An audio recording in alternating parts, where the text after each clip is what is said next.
Hi అండి. Welcome to నాను creations. Hi మమత. ఈరోజు వీడియో వచ్చేసి పులిహార అండి. పులిహార వీడియో మీతో షేర్ చేయబోతున్నాను. ఈ వీడియో చూసిన వాళ్ళు నచ్చితే లైక్ చేయండి, షేర్ చేయండి, సబ్స్క్రైబ్ చేసుకోండి. వీడియోలోకి అయితే వెళ్ళిపోదాము. ఫస్ట్ అయితే నేను ఒక గిన్నె పెట్టేసుకొని ఒక 2 స్పూన్స్ వరకు ఆయిల్ వేస్తున్నాను.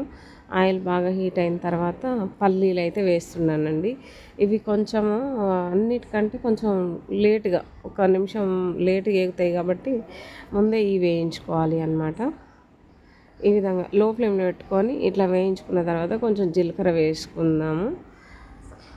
ఇవి మంచిగా వేగాలండి. వేగితేనే ఇక బాగుంటుంది. పచ్చి పచ్చిగా ఉండకూడదు. నెక్స్ట్ వచ్చేసి కొంచెం మాడినట్టుగా ఉన్నా బాగుండదు తినేటప్పుడు. అందుకని చెప్పేసి నేను లో ఫ్లేమ్లోనే ఇక మంచిగా వేయించుతున్నాను.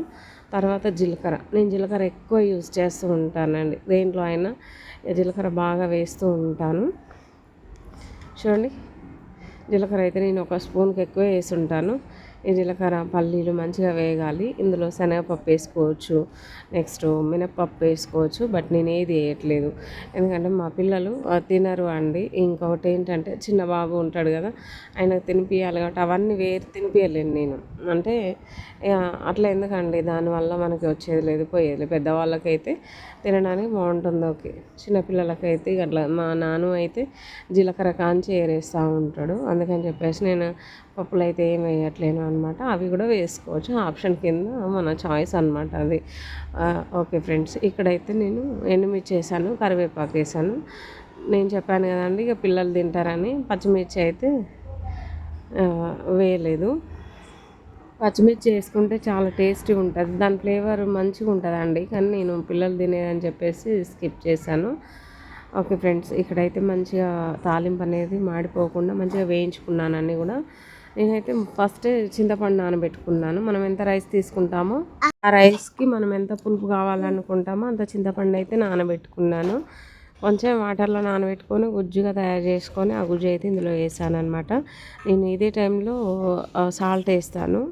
రైస్ ఎంత ఉందో చూసుకొని వేసుకుంటే సరిపోతుంది. అయితే టేస్ట్ సరిపడా సాల్ట్ వేసాను. ఇప్పుడేమో కొంచెం పసుపు వేసుకుందాము. పులిహోర అంటే ఇక పచ్చగా ఉండాలి కాబట్టి మరీ ఎక్కువ వేసుకోవద్దండి, కొంచెం వేసుకోవాలి.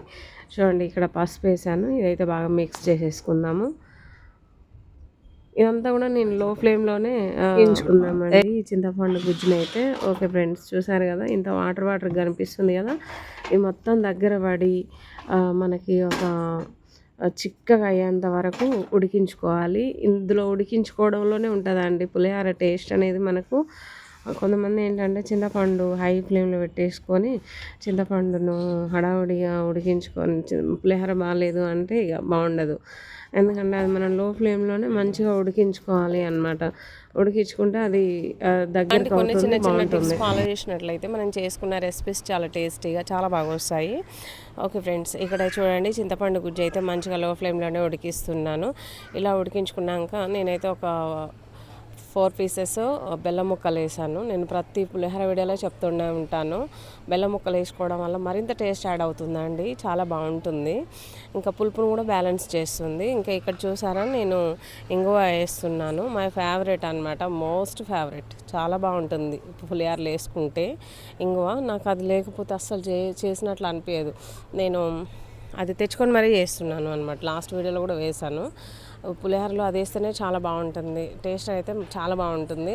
మన గుళ్ళో ఇచ్చే ప్రసాదం లెక్క ఉంటుందండి, అంతకన్నా బాగుంటుంది. ఇంకొకటి ఏంటంటే సాంబార్లో వేసుకున్నా కూడా చాలా టేస్టీగా ఉంటుంది. చూడండి, ఇదైతే మంచిగా ఇక ఈ విధంగా మొత్తం దగ్గరికి అయ్యేంత వరకు ఉడికించుకోవాలండి. ఆయిల్ పైకి వచ్చింది కదా, ఆయిల్ ఇంకా పైకి వచ్చేంత వరకు మంచిగా ఉడికించుకోవాలి కలుపుకుంటూ. అడగంటుతుంది కదా, అడగంటకుండా మంచిగా కలుపుకొని బాగా ఉడికించుకోవాలి అనమాట. ఒకసారి అయితే మళ్ళీ కలుపుకుందాము. చూసారు కదా అండి, పులిహోర అనేది మనకి, పులిహోర పులుసు అనేది మనకి రెడీ అయిపోయింది. ఇక్కడ ఏం చేస్తూ ఉంటాను అంటే ఇది నేను ఇన్స్టంట్గా వేసుకొని పులిహోర కలుపుతూ ఉంటాను. కొంతమంది టైం లేదు మాకు, ఎప్పుడంటే అప్పుడు కలుపుకోవాలి అనుకున్న వాళ్ళు ఏం చేస్తారు అంటే అండి, ఇట్లనే ఇంకా ఎక్కువ క్వాంటిటీలో చేసుకొని ఒక గాజు సీసాలో స్టోర్ చేసుకొని మనం ఫ్రిడ్జ్లో స్టోర్ చేసుకుంటే మనకి ఎప్పుడంటే అప్పుడు కలపవచ్చు, కానీ అంత టేస్ట్ అయితే ఉండదు అనమాట. ఎప్పటిదప్పుడు చేసుకుంటేనే చాలా బాగుంటుంది. చూసారు కదా, నేనైతే రైస్ వేసాను. నేను పులిహోర చేయడానికి గల కారణం ఏంటంటే అండి, నైట్ రైస్ అండి ఇది. ఈరోజు మార్నింగ్ చేసిన వీడియో ఇదైతే నైట్ రైస్ అనమాట. ఇక స్పైస్ రైస్ ఎందుకు చేయాలి అని చెప్పేసి ఎప్పుడు ఎగ్ రైస్లు ఫ్రైడ్ రైస్లు అవి చేస్తూ ఉంటాను, ఎందుకు స్పైసీగా చేసుకొని తినడం అని చెప్పేసి నేనైతే హ్యాపీగా పులిహోర చేశాను. పులిహోర చేసుకుంటే ఇక చాలా బాగుంటుంది, పిల్లలు తింటారు, కారం లేదని చెప్పి మనం కూడా చాలా ఇంట్రెస్ట్గా తినేయచ్చు. అందుకని చెప్పేసి నేనైతే పులిహోర చేశాను నైట్ రైస్ వేస్ట్ చేయకుండా. రైస్ వేస్ట్ చేయడం ఎందుకండి, ఇంత అన్నం వేస్ట్ చేయడం ఎందుకని అలా చేశాను అనమాట. ఓకే ఫ్రెండ్స్, నా పులిహోర అయితే మంచిగా కలిపేశాను. పల్లీలు, ఎండుమిర్చి, కరివేపాకు, మరి ఏది ఎక్కువ వేసుకోవద్దు ఇందులో, ఆయిల్ కూడా నేను లిమిట్లో వేసుకున్నాను అనమాట. ఓకే ఫ్రెండ్స్, ఇదంతా బాగా మిక్స్ చేసుకొని మంచిగా ఇది నేను ఎప్పుడైతే రైస్ వేసానో దీని కింద ఫ్లేమ్ ఆఫ్ చేశాను అనమాట. మనం ఫ్రైడ్ రైస్లో అయితే ఫ్లేమ్ పెట్టేసుకొని హై ఫ్లేమ్లో పెట్టేసుకొని టాస్ చేసుకుంటూ మంచిగా వేయించుకుంటా ఫ్రై చేసుకుంటా బాగా టాస్ చేస్తూ హై ఫ్లేమ్లో పెట్టుకున్నట్లయితే రైస్ అనేది టేస్ట్ వస్తుంది అట్లా, స్పైస్ రైస్ అయితే. ఇది అట్లా కాదు కదా, నేనైతే రైస్ వేయడంతో వెంటనే స్టవ్ ఆఫ్ చేశాను. ఓకే ఫ్రెండ్స్, నా పులిహోర అయితే రెడీ అయిపోయింది. ఈ వీడియో మీకు నచ్చితే లైక్ చేయండి, షేర్ చేయండి, సబ్స్క్రైబ్ చేసుకోండి. Okay friends, bye, thank you.